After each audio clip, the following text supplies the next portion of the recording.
নমস্কাৰ বন্ধু বান্ধৱীসকল, এয়া শিৱসাগৰ জিলাৰ গড়মূৰ সমাৱেশৰ কিছু দৃশ্যাংশ আপোনালোকক দেখুৱালোঁ। আজি ঐতিহ্যমণ্ডিত শিৱসাগৰ জিলাৰ বৰ্ডিং খেলপথাৰত সদৌ টাই আহোম ছাত্ৰ সন্থাৰ উদ্যোগত এই গণসমাৱেশৰ সভাখন আৰু এটা ৰেলী অনুষ্ঠিত কৰা হৈছিল। এই সভাখন বা ৰেলীৰ মূল উদ্দেশ্য হৈছে টাই আহোম জনগোষ্ঠীক জনজাতিকৰণ আৰু স্বায়ত্ত শাসন প্ৰদান কৰা।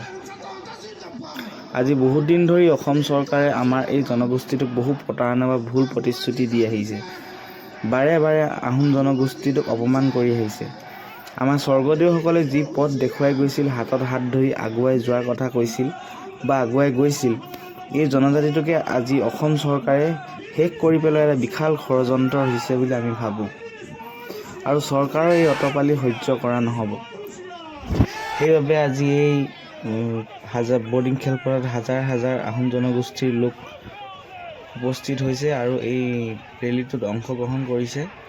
আমি ইয়াৰ পৰাই চৰকাৰক সকীয়াই দিব বিচাৰোঁ যে আমাৰ আহোম জনগোষ্ঠীটোক জনজাতিকৰণ প্ৰদান কৰক আৰু স্বায়ত্তশাসিত শাসন প্ৰদান কৰক।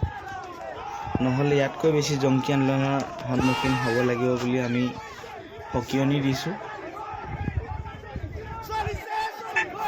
আৰু মই সদৌ টাই আহোম ছাত্ৰ সন্থা শিৱসাগৰ জিলাৰ সভাপতি বসন্ত গগৈ ডাঙৰীয়া আৰু সমূহ কৰ্তৃপক্ষক ধন্যবাদ জ্ঞাপন কৰিছোঁ, জাতিটোৰ কাৰণে এনে এটা পদক্ষেপ হাতত তুলি লোৱাৰ কাৰণে। ধন্যবাদ। জয় অসম। কোনে কয় মূলা নাই, জয় অসম।